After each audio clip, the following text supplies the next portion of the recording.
ready? Yes, sir. Let's do it. Mr. Chair. Okay, yeah. Okay, good afternoon, everybody, and welcome to the Nevada Commission for the Reconstruction of the V&T Railway. Today is Thursday, October 25th, and if you would join me in the Pledge of Allegiance, that'd be great. I pledge allegiance to the flag of the United States of America and to the republic for which it stands, one nation, under God, indivisible, with liberty and justice for all. Thank you, and again, welcome. First, before we do a roll call, I want to welcome our newest member, Mike. Congratulations, our new representative from the Carson City Visitor Bureau. So, welcome aboard. With that, Elaine, I'll let you do a roll call for us. All right. Jack McGuffey. Here. Nick Morano. Here. Denny Dodson. Here. Mike Santos. Here. And Stan Jones. Right. Great. Thank you. We'll go on to agenda item 2 for possible action approval of today's agenda. Do we have any changes or comments? Hearing none. Do we have any board or any public comment? I'll entertain a motion. I'll move to approve the agenda as published. Second. I have a motion. I have a second. All those in favor? Aye. Aye. And we'll move on to agenda item number 3. Public comment. Is there items that are non-agendized items? Do we have any public comment today? Nicole? That would be a no. Okay, thank you. We'll move on to agenda item 4 for possible action approval of the meeting minutes for August 30th, 2018. Chairman Dodson, I'd like to just inform you, the reason that you have the extra set of minutes up there at the front desk is because there were some grammatical errors and some changes thanks to Mike Rowe, and those were made. And so that second set that you have there that are not attached to the agenda, those include those corrections. And they've been posted on our website. Okay, and for the most part, they were just grammatical? That's all. Yeah, okay. Do we have any questions from the board? Any questions from the public? With that, I will entertain a motion to approve today's, or the minutes from August 30th, 2018. I'll make a motion to approve the minutes for meeting of August 30th, 2018 with the noted changes.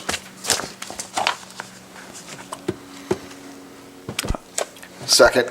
I have a motion and a second. All those in favor? Aye. Aye. Okay, motion carries.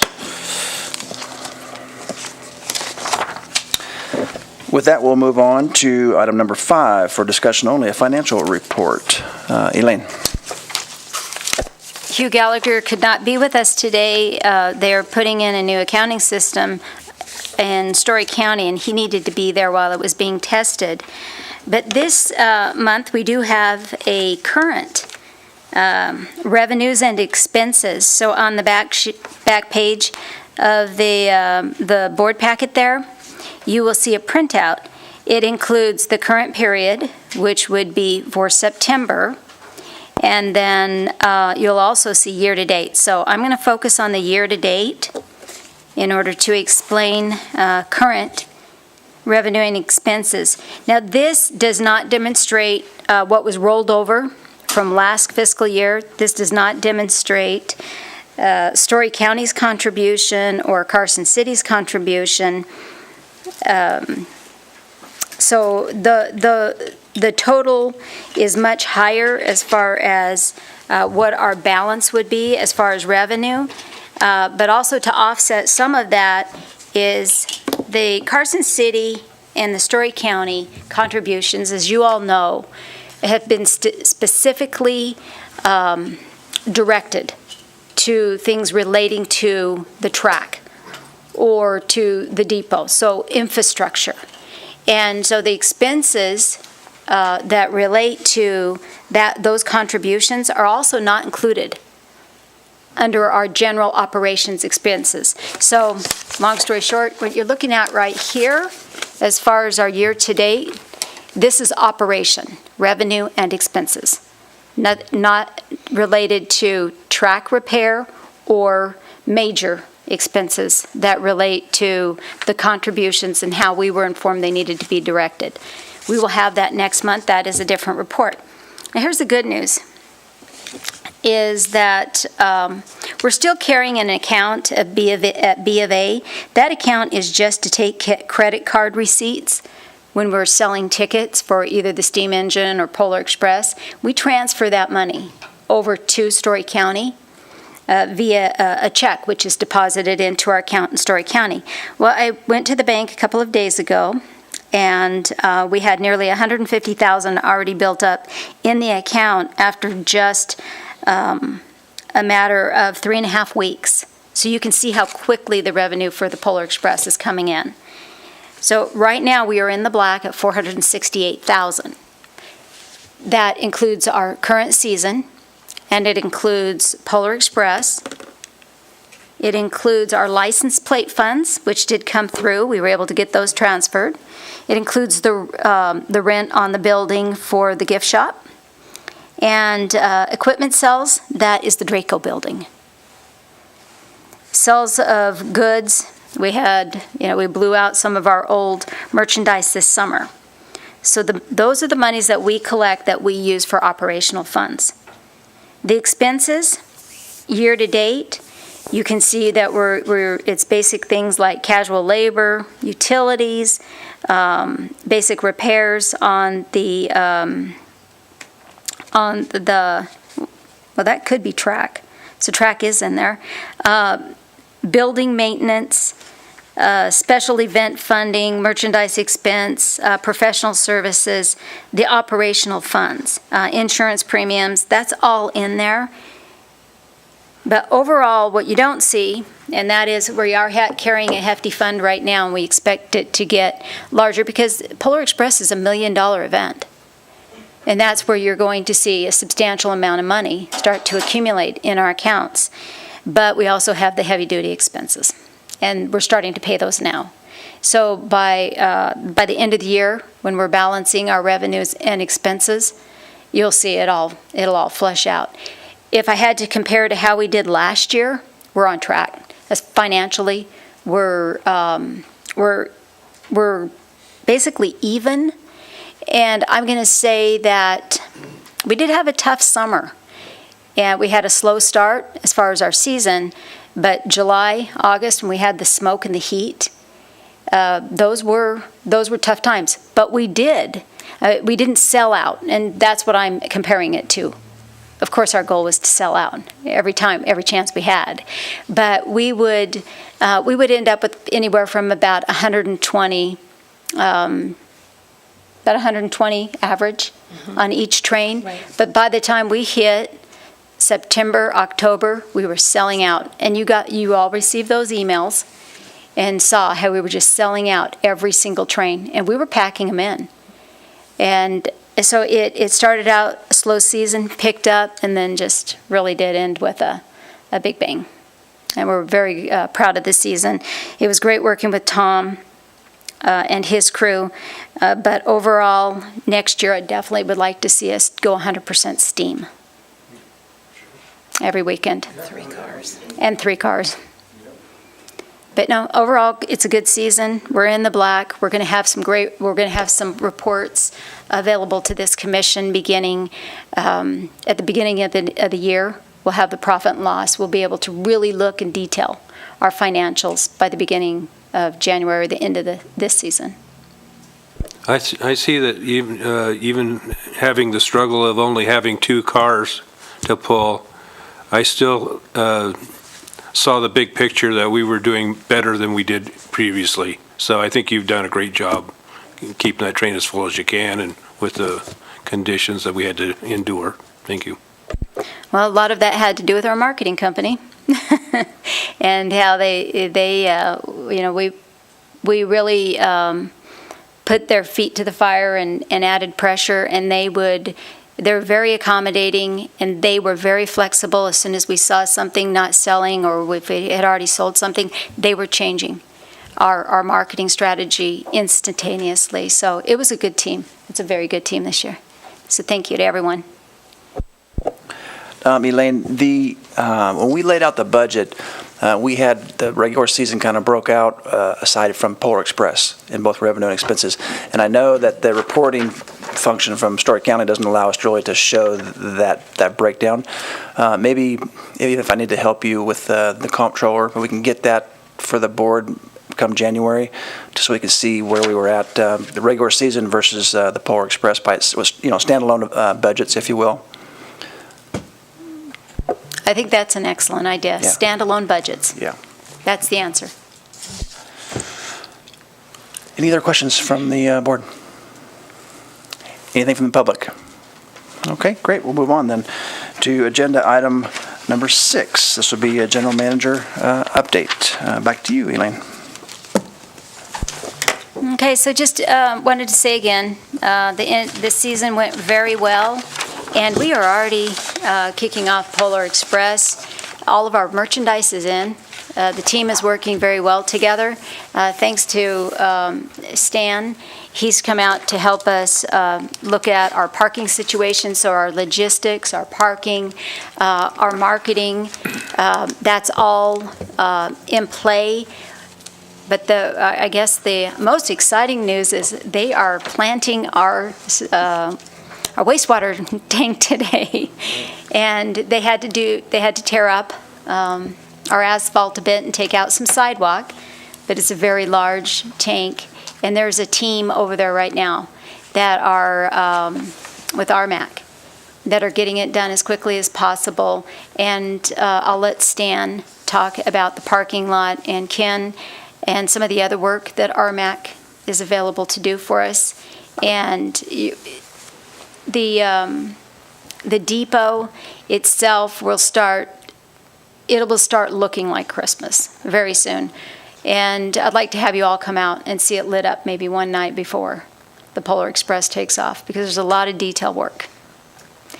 I think that is about it. It's all Polar Express. That's all we're thinking about now.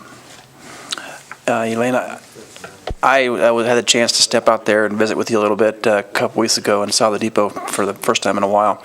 Amazing. It is starting to look like a train depot a little bit. What you did with the bar area, and which was the old store for the Polar Express, you guys have all seen that out there. It's cool. It's cool. And it gives that ability to create an experience where we didn't have that before. So hats off to you and your crew. That's great. Any other comment from the board? Did you want to relay your story about what our governor's, the 1301 funding? Did you want to comment on that, or I was going to leave that to you. You want to hold off? Well, yeah, we should, Well, hold off. probably until we have alternatives that we can present to the board. Okay.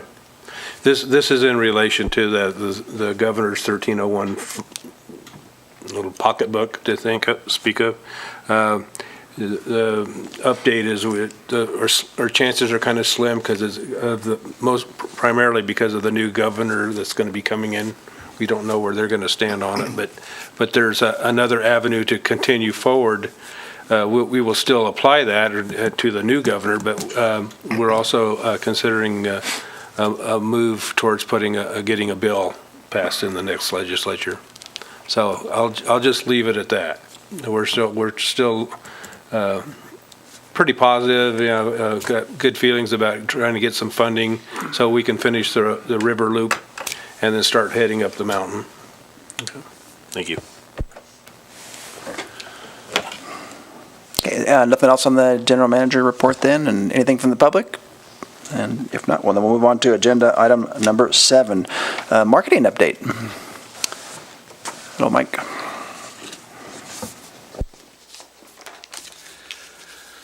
Good afternoon, Mr. Chairman, members of the board, Elaine and Candy, good to see you. As Elaine mentioned, I think that I just wanted to start out by saying how much we've really enjoyed working with this team and with everything that's going on, how impressed we've been at the changes and seeing them enacted at the depot, on the train, and even in the experience. And that's been reflected in a lot of the different experiences and interactions we've had on the marketing side. Towards the end of, and I'll just give a couple highlights, towards the end of September, we hosted Yelp, and Yelp has, as you all are familiar with, they're the online review application and program. They have a program called their Elite Members. So these are members that review every place they go, every restaurant they go. If you write a certain number of reviews, you are considered elite. So then they hold events and use that as a marketing tool, and invite their elite reviewers to come out and experience a restaurant or whatever type of event, and then presumably they'll write reviews and things like that. We hosted the Yelp Elite team at the end of September. We had 40 plus writers, we had roughly 50 to 60 writers. We had 42 reviews that came out of that. We had about 400 pictures, and we're still going through all the pictures that they put. But I think some of the reviews are in your packets, and you'll see most of the reviews they were all outstanding, but most of them were along the lines of what you see in the packet, where they were impressed, they were surprised. It was the experience that we're hoping to create, and a lot of them said they'll be back and certainly share it with their friends. Most of them posted video on Facebook and Instagram, pictures and video on Facebook and Instagram, and we're still tabulating what the overall impressions were just from that one event, but they were pretty substantial based on even just their social shares from that day. Some highlights also from the marketing efforts, and this is really June through October, June through last week. Roughly all of our marketing efforts generated 2.1 million impressions. That's through digital, through social. We are running limited print and also through radio, but all of that combined, it was about 2.1 million impressions. We still, as Polar Express, we're still pushing Polar Express. We still have 3 or 4 weeks worth of paid advertising to go on Polar Express. You'll still see ads both online and in print in the Nevada Appeal. There's still some radio advertising that's scheduled to go out, as well as still a pretty robust digital campaign. Our email blast campaign progressed throughout the year, and I think we've got a pretty good understanding of what works and what doesn't work as we go into the next year. Our last email blast last week, we had 25% open rate. So of all the people, the roughly 12,000 people we send that email to, 25% of them actually open the email, which is way above industry standard, which hovers somewhere around 7 or 8%. And about 11% of those people actually clicked through a link in that email blast and went to our website. Those are areas, particularly when we captured them on the website, that we're really going to focus on next year and how we improve that and make sure that they're spending time and go in there. But so far, I think we learned quite a bit, and we've got a very active and engaged group of people. I could go through, I've got lots of number breakdowns, but those are the highlights. Like I said, Polar Express is we're our sole focus. As Elaine mentioned, it is from the marketing side. We've got news interviews lined up. We're participating in the Nevada Day Parade on Saturday and have a train car going through that.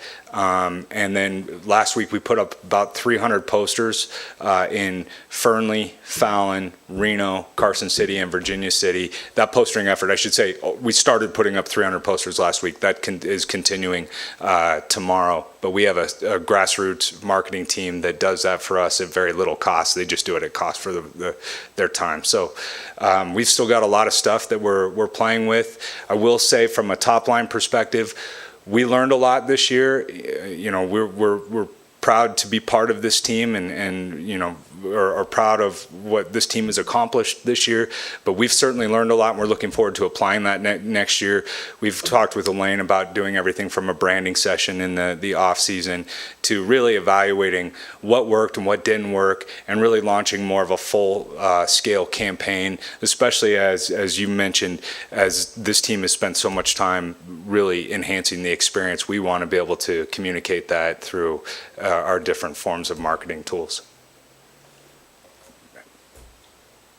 Great, thanks, Mike. Any questions for them? No? Good job. Yeah, great Yeah, job. no, I don't have a, sorry about that. Don't have a question, Mike. Just want to compliment you on what I thought was a superior effort throughout the year.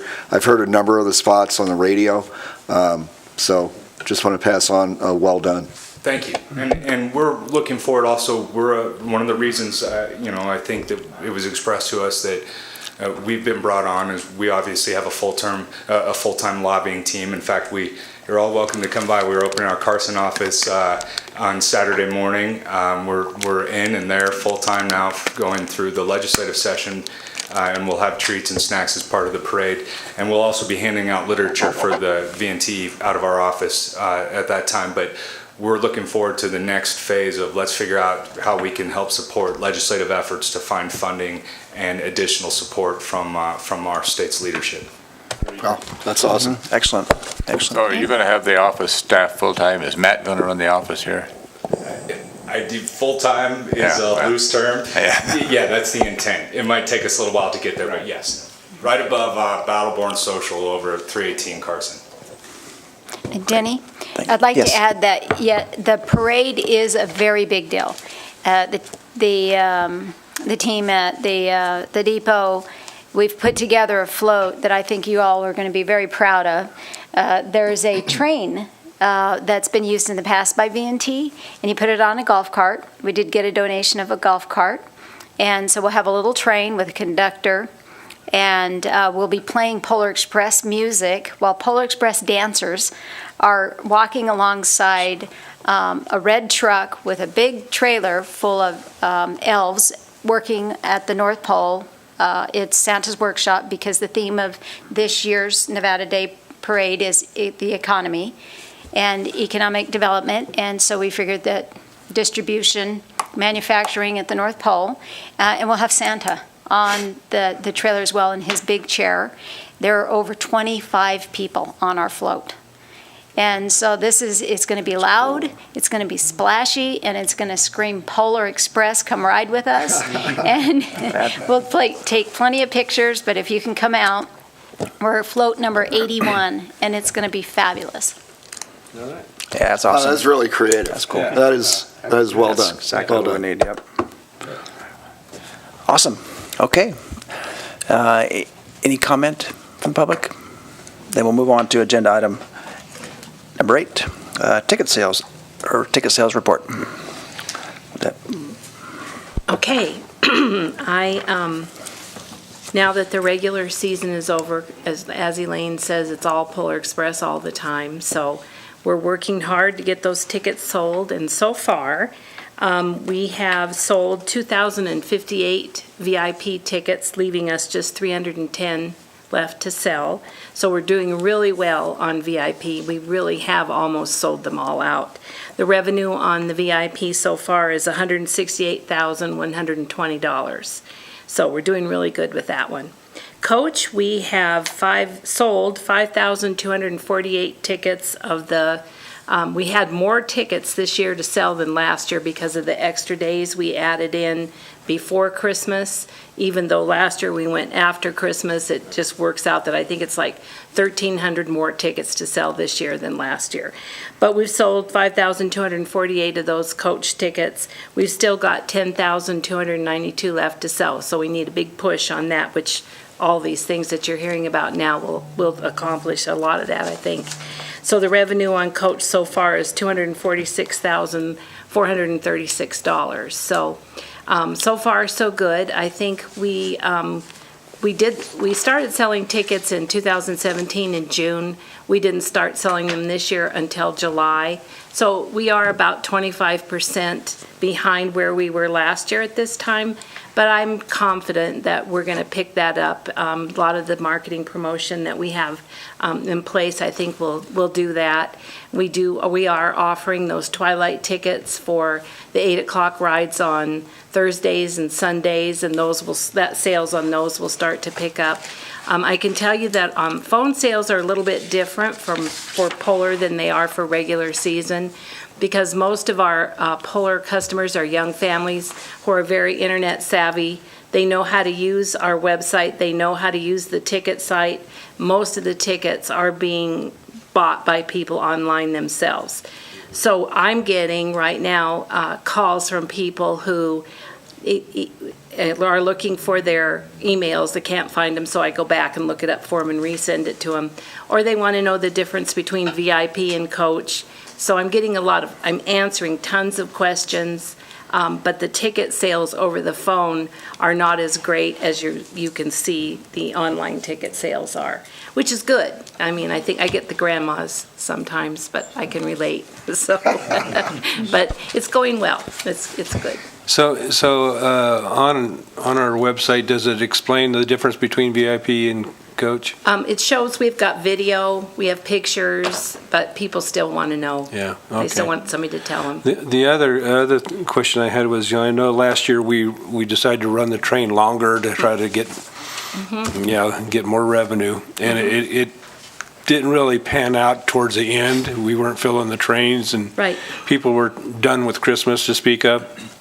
So do we have any contingent plans to try to keep that train full all the way through, or? Yes, we do have plans, and it all relates to our marketing. And we are going to be flexible with our marketing. We spoke about that with Argentum yesterday, and this group does have the ability to work with us. Another reason for our delay, it was rail events themselves didn't get around to approving our ads and radio press releases. We have to get their approval for Polar Express before we can do a thing. And they were about 3 to 4 weeks behind schedule. It took them roughly about a month from late August to late September to approve stuff. So they were dealing with some of their own issues on some of their other trains, and I think that slowed it down, a fire, and I think that slowed their approval process down. But they committed to us last week that they were going to be, everything that we send, that they were going to respond back, and so far they've lived up to that. Tickets and the things like that, they've turned around pretty quickly. And by the fire, Mike, speaking of the Durango-Silverton fire, that was possibly, might have held them back because it Did stopped the train itself service. catch fire? What are we talking? No, I never heard you of it. didn't know? Wildfire. It was a Yeah, wildfire. there was a wildfire. And Okay. they did have to stop service, and well, I guess there's rumor that the train could have started the fire. And that's not on the record. Yeah, strike that from the record. But they had to work diligently on that issue, and yeah, they were out of business for a while. One more point to Polar Express and what we're doing also. One of the things that we've spent some time with this year is relationship building. We'll continue that. The Commission on Tourism we're meeting with them on Monday, and they're going to help promote where they came with Polar Express. RSCBA has committed to do the same thing. Both of them joined us for our ride in June or late May, and those are coming now full circle where they're going to work harder also to help us. Well, those would be great team members for trying to get some legislation passed as well. Another thing I was going to mention, Mike, is, Rail Events has an investment in us too. So if we need some help, I would think that Rail Events would be available to give us some marketing suggestions or assistance if we need to get some of these tickets sold. I think they should help us. I think they will, actually. And the other idea, to answer your question, Jack, is we are going to go out and sell packages to casinos and large car dealerships, and they can buy 300 to 500 coach tickets in one grouping and be a sponsor. And so we'll start that here fairly soon. But as far as going after Christmas, Christmas Eve, we're done. Yeah. And the happiest people were the crew and the staff. But yeah, it did wear them down last year. But we added days before Christmas as well. And I might be speaking out of turn, Jack, but I think to answer the question also that you had, I don't think there's a contingency plan should those cars before, we're not anticipating there's going to be empty cars before Christmas. So there's not a contingency plan. We just haven't been able to, the marketing and push on Polar Express has been slower for a number of things, most notably rail events, but over the next 3 or 4 weeks, I guess that's when we should start looking at contingency, as if ticket sales haven't dramatically picked up because the marketing push is all in front of us. Well, I think after Christmas last year, I think we filled a couple trains right after, when it was close to Christmas. After Right. that, it dropped off pretty fast. Well, and I have heard, believe it or not, I've had some people call who are very disappointed we didn't run after Christmas. And those are just, and the reason we did it last year was it was at the urging of rail events, and also because school gets out like 2 days before we stop.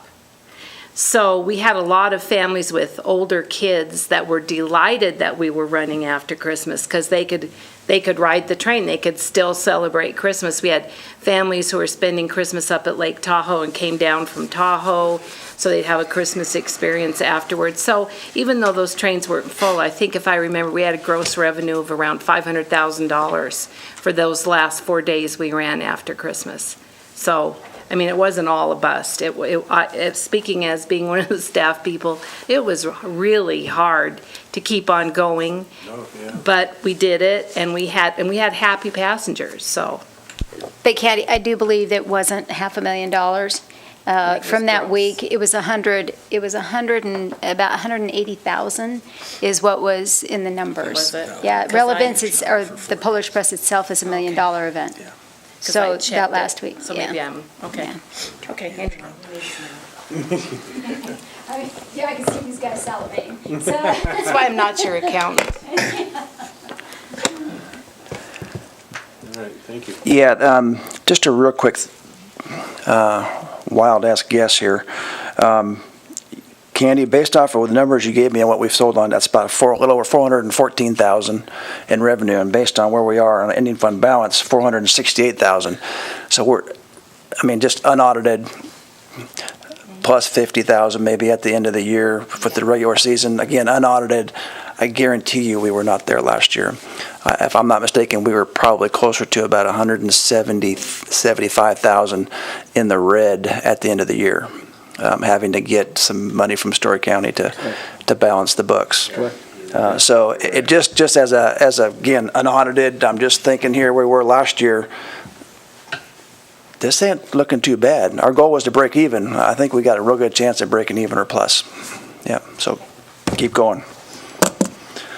Any other questions? Anything in public? No? Okay, we'll move on to engineering report. Mr. Dorr. Thank you, Denny. Yeah, I didn't do anything formal this time, but I'll just try to get through this pretty quick. We've completed our annual structure inspections, less the report, and that basically includes number one is the bridge and the tunnel. We also look at crossings and culverts and ditches and slopes and basically build up a priority list of what needs to be repaired for next year. So the annual inspection is done, other than the report needs to be finalized. As far as actual maintenance away work that's underway since we met last time, Gabe Williman has finished up the work that was authorized actually a year ago, cleaning up ditches. He got done with some dressing work and a little ballast regulating on dressing shoulders. We also, I think he's got maybe one more day left to do for the work that we figured we had budget for the follow-on ditch cleaning effort for this year. So I think we're in pretty good shape for fall. Should we get any big storm events, we've got a little place for the water to go now. Again, we're not perfect. It's a maintenance issue on ditches and the railroad in general. It just keeps going on and on and on. As long as we're going to keep running and running and running, we always have those issues. But I'm pretty happy with where we're at. We're also going to be distributing about 6 cars of ballast on the railroad, various locations that where we need shoulder ballast or ballast for raising up track where there's been settlement, and or locations where we can't recover some of the ballast that's been knocked down the embankment due to ATVs and whatnot. Again, sort of a hazard of the sport, I guess, that we're dealing with. What Gabe does have, he's got a few, which I'm going to call rough spot lists, which are some ongoing issues that we need to do some repairs here and there. depending on where we're at budget-wise and time-wise. I'd like to get him back involving to our annual joint oiling process again, which we did not do, the joint oiling and readjusting the tension on the angle bars for the rail joints. He does have to do a little bit of welding and grinding, and so we're ongoing, but we've done a lot of work in the last month. Gabe's done a whole lot. One of the things that I have included with your packet is just a little list, and this is a list that Gabe put together of work, what he's done, where it's done. It's a work in progress. He's going to try to get a little more specific as to actual locations, but I told him it'd be nice to have a list so the commission knows you're actually doing something up there rather than just seeing a bill. And so this is a start on that. That's what that spreadsheet is. Hopefully you'll have reading glasses because I can't hardly read it. It's pretty small print. Been working with Elaine and Stan a little bit on the Eastgate Depot, particularly with relates to Polar. Obviously, did a little bit of coordination on the septic tank, holding tank installation project. We're also looking at trying to get a price from, from RMAC, since they're out there, to provide some striping on the paved area, and I developed a quick little conceptual striping plan. As we all know, the problem with striping grindings is that it's not pavement. So that tends to ravel relatively fast. So, you know, you're basically looking at a couple of years and those stripes will be gone again. But to repave that whole area with asphalt concrete paving, I mean, that's $250,000 bill. So that's not going to happen anytime soon. Anyway, so a little bit of striping, and then we're trying to working with the city to clean up the main access road a little bit from Flint Drive on into the site, and maybe put some delineators out there, and just generally working on that. Also included in your information I handed you out, I updated what we had previously called a right-of-way status map. And the last time that had been upgraded, I noticed, was in 2010.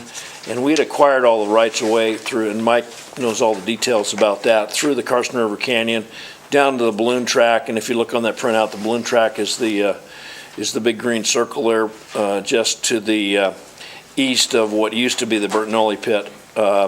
Anyway, so we have basically 2.8 miles of additional mainline length of right-of-way that we've actually acquired, and it's ready to go if we can get some more money. The other thing we've got is that the plans are basically ready to go too, and as long as I'm around, I'll be able to stamp them, and hopefully you don't have to hire another engineer that wants to reinvent everything on that. So a little bit of money, maybe we can get started down the canyon, which is the most spectacular scenery in the entire trip as far as I'm concerned. One last item I put down, because Gabe was moving it over in the blue building, and that Steve Rickabosh has loaned us to put equipment in, and Polar Express, is he's moving the generator around. And the generator we had up at Eastgate before we got power, it was paid for through that when we did that work way back in 2009. And it's a propane-powered generator, probably still good, but I don't see any reason for us to keep it. It's something we might want to surplus. It's not going to. You could probably buy a new one of that size for maybe $10,000, $12,000, but maybe we can get something for it if we surplus it. I don't see a need for it unless they're going to use it at Polar, but just wanted to throw that out for maybe we surplus that and get rid of it. I agree with surplusing it, only because it's huge. It's a huge generator. Yeah. If we could sell it and get a smaller one that's easier to transport to the North Pole area, that would be ideal. This generator is... It's not portable. It's as big as, well, as long as this table and about that high and twice as wide. And you don't move it around on a truck, so. What is being used at Polar Express? We bring other generators up there Tom does. He gets them for us and brings them up. Bottom line, yeah, if we can get rid of it, I think that's good for everybody, and it's going to be such a low value. Normally you can have a value, depending on what that value is, there's a process for a public agency to dispose of property and going through a bidding process, but something we're going to get $5,000 for, I don't think there's a whole lot of requirements there, is there, Mike? I think the same, I'd have to look. I can't answer that off the top of my head. I think you have to follow the same process in the statute for any property. But I can look and see if there's a monetary limit. We don't want to get in trouble. I don't want to, I was joking with Gabe today, they have their orange safety shirts on. I said, I don't want to do anything illegal because I don't want a permanent orange suit. So that's about all I had, unless there's any questions for me. Anything from the board? Stan? Ken, I see on this list here that you're finally getting the 17 workload accomplished. If we have the money in your budget, I really would encourage you to do that joint oiling, if there's still money. I hate deferred maintenance. And we didn't do it last year, and again, what we've been trying to do previous to that is about a third of the track each year.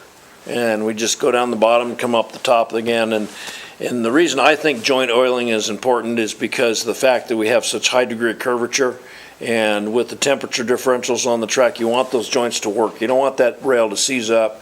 You seize up, effectively have continuous welded rail. Well, then it gets real hot, that track takes off sideways, and you don't want that track taking off sideways on you. And so we're going to probably try to do that. I'll get with Elaine, make sure we have enough funds to get on that. That's not a huge cost. It's a couple days worth of work for a three-man crew. Good, anything else? Anything from the public? Okay, we'll move on to agenda item 10. That would be the attorney's report. Mr. Rowe. Again, another quiet month. Usual administrative stuff. You heard Elaine's comment about my minutes review. One thing that is something that Ken and I have taken a look at, he's trying to track down a guy named Joe Hattrup, who promised to provide rail to the previous commission, and then just failed to do it.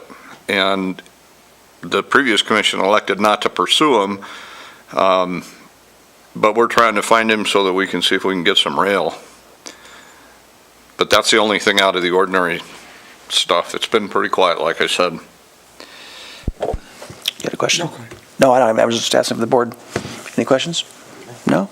Anything public? No? Okay. We'll move on to agenda, and thank you, Mike, and Ken.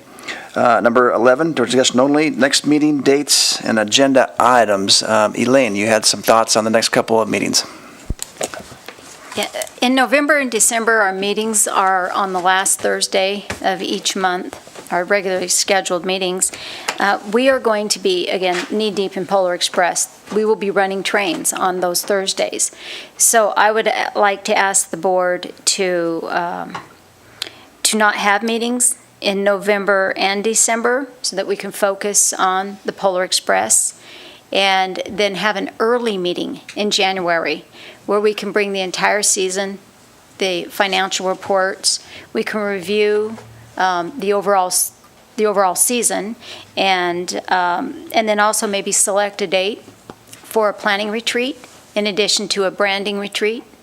And during the off-season, we'll also have a better idea if we could review our budget, decide what expenses we have during the off-season, and where we will be at when we start the season over. So what I'm asking is November, December, not to have a meeting those 2 months, but in January to have a special meeting earlier in the month rather than late, like the last Thursday. Just a year-end review. I think that makes perfect sense, and I'll take the comments from the board, but I know that December specifically is between Christmas and New Year's, so that's kind of probably a lot of people gone. We'd have to make a quorum, and obviously the Polar Express, all hands on deck for that time frame, so it does make sense. But questions or comments from the board? Let's do it. Let's work with Hugh to make sure we have all the financial data, so it can't be the 1st of January, but it's soon after. Correct. If we could, we'll be working on compiling the data. It's just, so in November, December, we'll still be compiling the data, and I can send you all just financial reports. But to have the year end, if we could do it maybe sometime after or the second week, so maybe the third week of January, second or third week. Yep, no problem. Go ahead and maybe throw out a couple of dates, Elaine, and then we can see if that works for everybody. But I don't think anybody's opposed to that. Well, this will make my last meeting with you guys then. Oh, That is true. That is true. So I don't know who your next commissioner is going to be, but this would be my last meeting with you folks. Well, that's sad. yeah, darn, Jack, you've done an awful You lot. finally got rid of me. No, I don't think so at all, Jack. You've done a wonderful job representing Story County on the board here, and I'm sure it won't be the last that we see you. But yeah, thank you for your service, certainly. Yes, thank you, Jack. Thank you also, Jack, for your friendship and the work that you've put into the commission. Thank you. Thank you. You bet. Thank you. Okay, with that, we'll move on to agenda item number 12, comments from the commissioners. So we'll start, stay over here with Jack. Okay, so I was trying to work this into one of our meetings, but now I have to do it at my last commissioner meeting. Is what I want to do is, when we had our SB 57 got passed, we attended, the three of us here attended, and with the governor to sign our bill, and I got a pen and I got a picture. Well, I had mine framed with the pen, and I want to donate it to the V&T Railway. So want to do it kind of formally. So I'm going to get a hold of County Manager Pat Whitten and put it on the agenda to do, but I need everybody to show up. Everybody, especially the people in the picture, Joel, Nick, Denny, Pat Whitten, Nancy Walker, myself. I would also like to have Stan and Mike here in the picture as well as the new board. So, and Elaine, our new manager. So I'll get with Whitten to try to organize that and have everybody show up. It's December, the first. We're only going to have one meeting, commissioner meeting, Story, the first Tuesday of December. That would be December 4th, if you want to mark your calendars. It'd be 10 a.m. at the Virginia City Courthouse. I'll try to make it an early agenda item so people can take off if you have to. I'm going to also reach out to the governor to see if he would like to be there. Okay.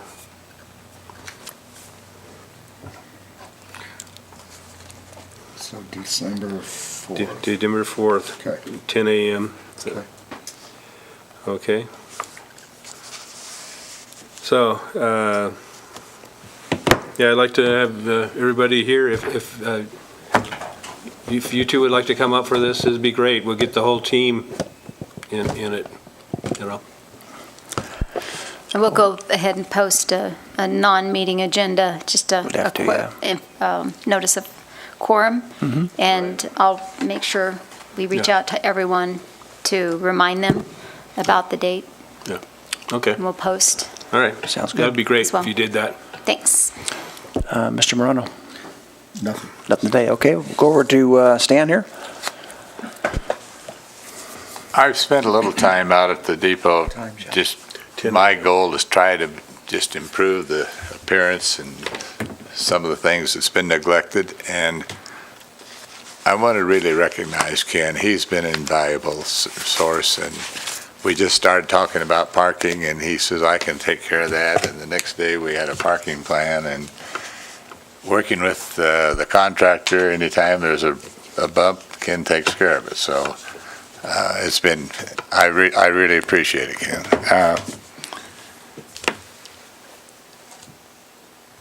I think everybody, I don't know if everybody's seen the barricades. We got the barricades up, and Elaine thinks we can get more, so we're going to get more from below that ridge to kind of block off that whole hillside. They're doing parking. Everything's just seemed to be starting to shape up, and I'm really looking forward to next year. Thank you. And our newest member, Mike. Well, as your newest member, I look forward to working with and getting to know each and every one of you a lot better.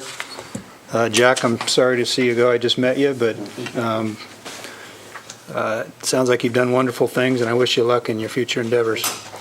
And I want everybody to know that I'm available for any help that I can provide. I'm going to get out to the depot as much as I can.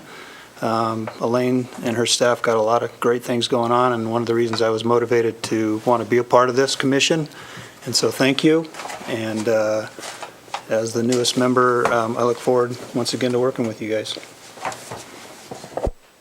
Great, thanks, and again, welcome aboard.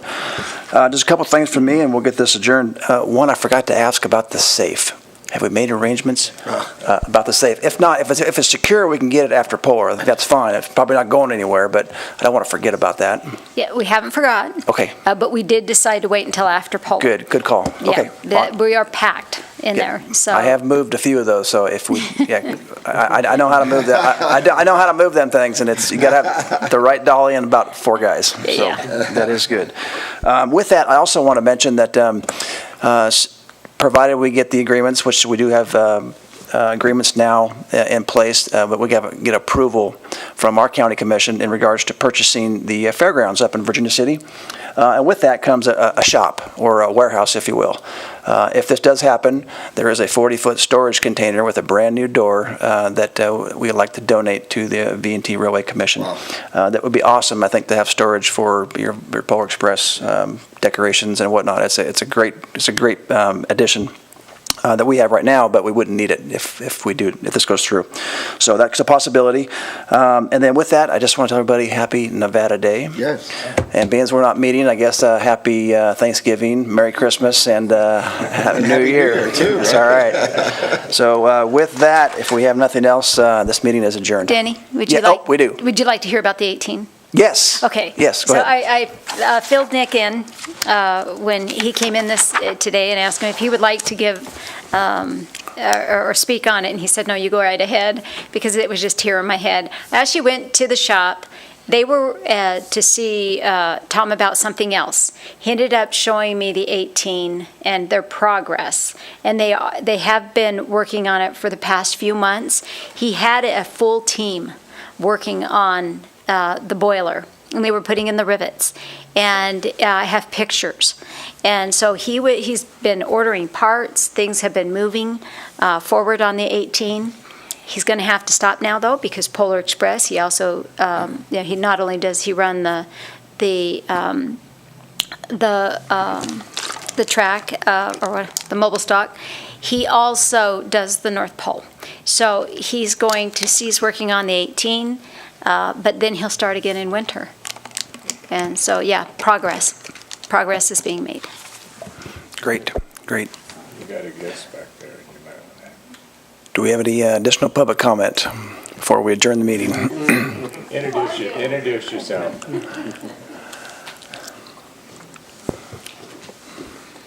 I'll introduce real quick, Stan, and embarrass him. We've got a new member of our team that we're thrilled to have. Matt Robinson came to us from, he worked for the Department of Public Health as their communications manager, and for Medicaid as their communications manager, and before that was with the Nevada Commission on Tourism. So Matt's a great asset to our team. He'll be helping both with this project and also at the legislature. Matt's a Carson City kid, though, so he'll be manning our Carson office when we're not down here for the legislature. Matt's mom works in the governor's office. She's the governor's policy director. Matt's dad is one of my mentors growing up, so we're thrilled to have him, and I know Matt and the family have said that they're going to help however they can as well. Thank you. Great, welcome aboard, Matt. With that, this meeting is adjourned.